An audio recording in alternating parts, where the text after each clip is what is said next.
Yama for really kind introduction.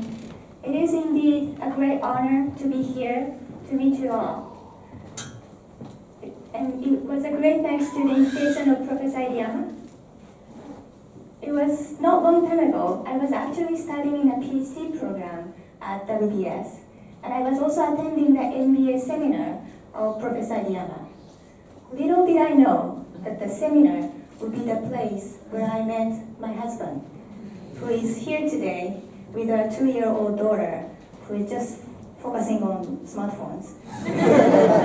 And he has supported me and accepted me as who I am. So for this reason, I'm eternally grateful to Professor Yama and also to WBS. And what I mean to say is WBS is amazing, and you are all amazing. Congratulations, September class of 2019, on your graduation.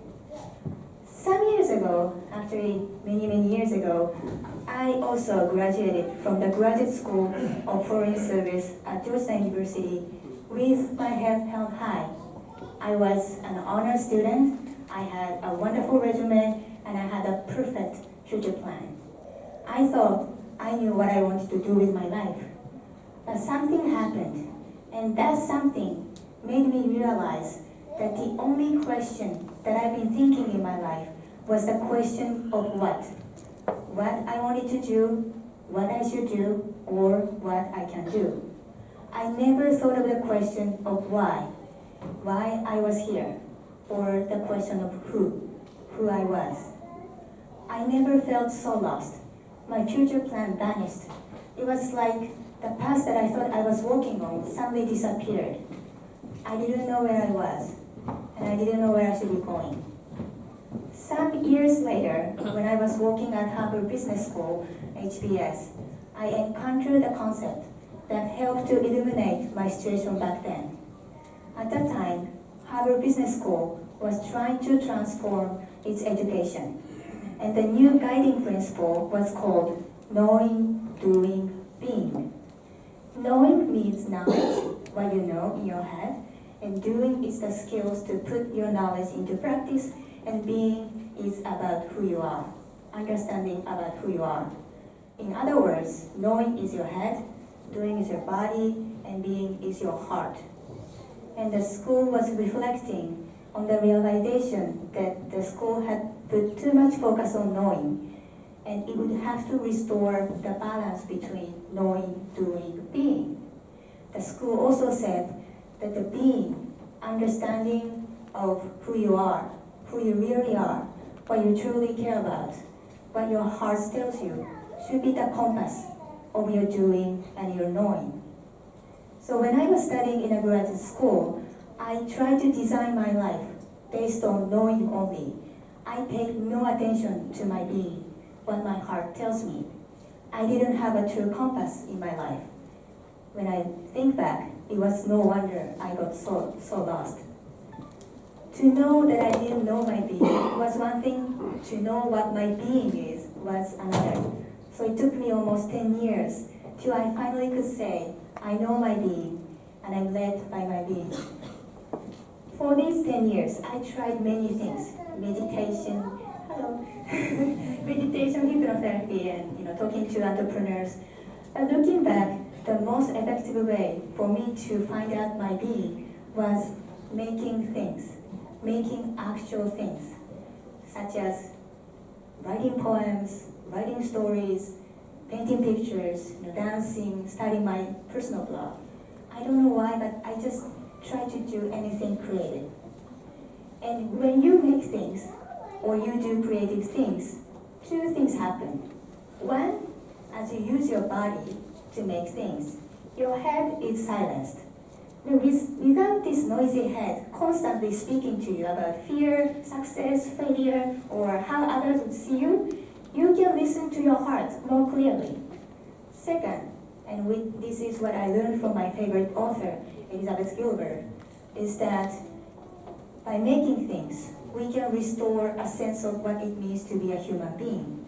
Humans created art 30,000 years ago, a long time before we humans invented letters or we studied agriculture to regularly feed ourselves.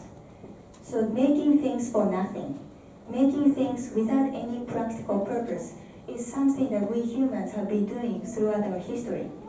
So why not do it? By making things, I gradually but slowly started to develop an understanding of my being. Then one day, the idea came to me that ikebana, the Japanese traditional art of flower arrangement, which I have been doing as my hobby for 20 years, could be my career. Ikebana means letting flowers live. In order to let flowers live, you have to silence your head, empty your mind, and listen to the voice of the flowers.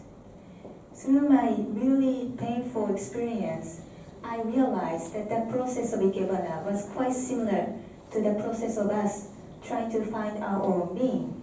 And I thought, maybe I could bring this ikebana to a broader society to let people get closer to their own being through ikebana.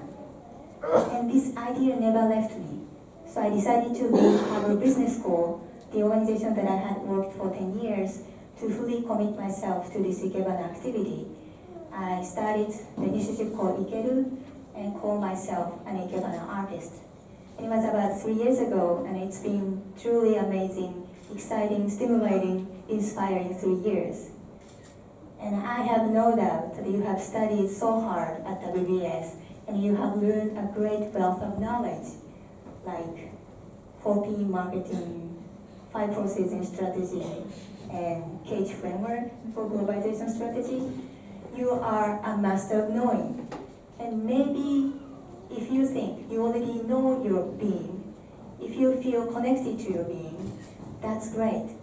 You have your compass and you are fully equipped with the knowledge you need. So just do whatever you think you want to do. But some of you may not have that much understanding of your being, like me just graduating from the graduate school. If that's the case, know that the exciting journey to find and get connected to your own being is just beginning. And if you feel lost during this journey, make things. By making things, you have become someone who is not just a consumer, who is not just an employee, who does things what your employer tells you to do. By making things, you become yourself. It may take time, but you will eventually. Be a maker. Don't just be a consumer or an employee. Make whatever your heart tells you to make. If it's business, that's great. If it's not business, that's also great. You don't have to be an entrepreneur just because you graduated from the business school. Just make whatever you want to make. And I guarantee that this would help you to live a far more interesting life.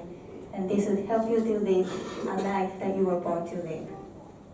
Again, congratulations, September class of 2019, and thank you very much.